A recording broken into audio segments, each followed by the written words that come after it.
Bonjour à toutes et à tous et bienvenue à ce Good Morning Market du 11 décembre 2018, de ce mardi 11 décembre.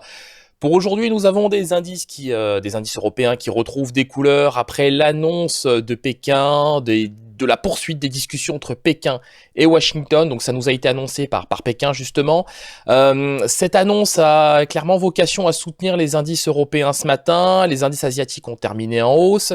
On le voit, on retrouve quelques couleurs. Du côté du Brexit maintenant, Theresa May a confirmé lundi devant la Chambre des communes, le Parlement britannique, le report du vote sur le Brexit. Nous rappelons quand même qu'elle avait trouvé un accord avec l'Union européenne. Cet accord devait être approuvé par le Parlement britannique, on le savait, il y avait une vive opposition de celui-ci. L'accord sera, le vote sera reporté et Theresa May a annoncé qu'elle allait de nouveau négocier avec Bruxelles les contours d'un nouvel accord avec l'Union européenne, ce à quoi l'Union européenne a déjà répondu qu'il n'y aurait pas de renégociation. Nous allons tout de suite voir sur la plateforme Xstation 5 l'impact de toutes ces informations. Voilà, donc on attaque avec le calendrier économique dans un premier temps. On prendra connaissance à 10h30 des chiffres du chômage au Royaume-Uni, statistiques très attendues dans un contexte, vous le savez, de Brexit. Après l'annonce de Theresa May hier, on s'attend à 4,1% de chômage au Royaume-Uni au titre du mois d'octobre. La séance se poursuivra à 11h avec l'indice You de confiance des investisseurs en Allemagne. Alors statistique évidemment qui a beaucoup déçu ces derniers mois. Il y a pas mal d'attentes quand même autour de cet indice. Donc on verra bien si on a quand même une statistique un peu meilleure, qu'attendu. Et toujours sur le plan statistique, à 14h30 aux États-Unis, on prendra connaissance de l'indice des prix à la production. Indice, je le rappelle, préliminaire d'inflation. Donc c'est quand même aussi une statistique très importante aux États-Unis à l'aube d'un futur relèvement des taux de la Réserve fédérale qui, je le rappelle, se réunira la semaine prochaine, les 18 et 19 décembre. Et la séance s'achèvera, comme d'habitude, comme chaque mardi, j'ai envie de dire, avec l'annonce des premières estimations de stocks hebdomadaires de pétrole. Donc on s'attend à une nouvelle contraction des stocks de 2,9 millions de barils. Nous verrons bien si cette statistique ressort en ligne avec les attentes. On commence tout de suite, une fois n'est pas coutume, avec la livre sterling contre dollar. Il faut quand même en parler, puisque la livre sterling a accusé hier un fort repli après l'annonce du report du vote britannique. Theresa May a quelque part fait un aveu de faiblesse, il faut le dire ainsi, puisqu'elle n'a pas le soutien de sa majorité. Elle n'a pas non plus le soutien du Parti Travail, c'est ça, on va dire que c'est un petit peu normal. Pour l'heure, on a en tout cas une livre sterling qui retrouve des couleurs après avoir touché le niveau des 1,2532, sur le niveau des 1,26. En l'état et sur le plan technique, j'ai un biais acheteur et je pense que nous allons retrouver le niveau des 1,2650, soit le niveau de cette moyenne mobile à 100 périodes, courbe verte, sur ce graphique, donc sur la livre sterling contre dollar. On continue cette analyse avec la paire euro-dollar qui, elle aussi, retrouve des couleurs dans le sillage de la livre sterling. On a évidemment chuté dans le sillage de la livre sterling hier, je pense que cela va sans dire. Sur le niveau des 1,1350, alors on le sait, le niveau des 1,1350, c'est quand même un niveau de prix important. On retrouve des couleurs et je pense que ça devrait se poursuivre en direction du niveau des 1,14 $ pour 1 euro.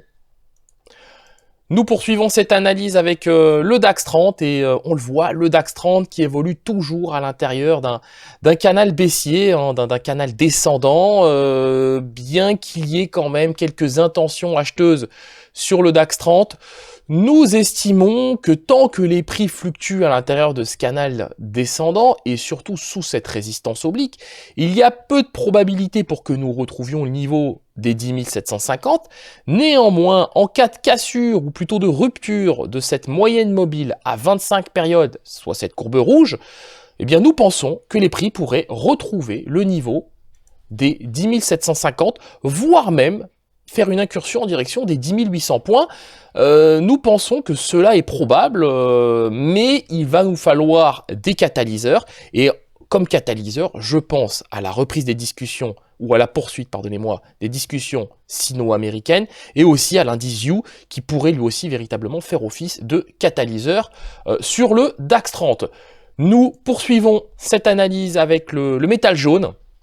qui bon, alors se montre toujours très résilient sur le niveau des 1240 dollars l'once au plus bas de la séance hier. Les prix sont toujours soutenus par cette moyenne mobile à 21 périodes. On l'a ici, c'est cette courbe blanche. Nous pensons que les prix sont appelés à retrouver une nouvelle fois le niveau des 1250 dollars l'once à court terme. En cas de rupture de ce niveau de prix, ce sera le niveau des 1262 dollars l'once qui sera recherché sur le gold. Poursuivons cette analyse avec le contrat WTI que nous avons sous les yeux. Le WTI, lui, a perdu hier pas mal de terrain. Je crois qu'on a perdu quelque chose de l'ordre de 3%, si ma mémoire est bonne, hier, sur le niveau des 51 dollars le baril.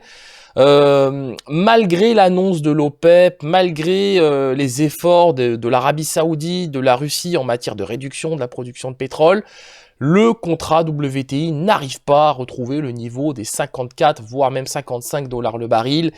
Pourquoi ? Eh bien, parce que les États-Unis produisent toujours plus de 11 millions de barils par jour, et ce depuis plus de 6 semaines maintenant. La production américaine, la vigueur de la production américaine continue de pénaliser les cotations. Cela n'empêche pas que nous avons un biais haussier sur le contrat WTI, puisque sur un horizon de temps, on va dire plus long-termiste, eh bien, les prix restent susceptibles de retrouver le niveau des 54, voire même 56 dollars le baril.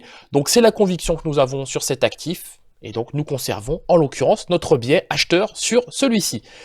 Nous terminons cette analyse avec l'indice S&P 500 sur lequel on s'est fait très peur. Hier, il y a eu une très forte volatilité sur l'indice S&P 500. Depuis ce matin, les prix se montrent assez résilients au-dessus de cette moyenne mobile à 21 périodes. Nous estimons qu'ils sont appelés à retrouver le niveau des 2650 points à court terme, peut-être même 2655. Pour l'heure, la toile de fond est quand même assez positive. C'est pour cette raison qu'on anticipe un retour des cotations sur le niveau des 2650 points à court terme. Nous allons maintenant nous quitter sur cette note. Nous vous remercions de nous avoir suivis. Nous vous souhaitons une excellente journée et une excellente séance de trading. N'hésitez pas à liker et à partager cette vidéo. Au revoir.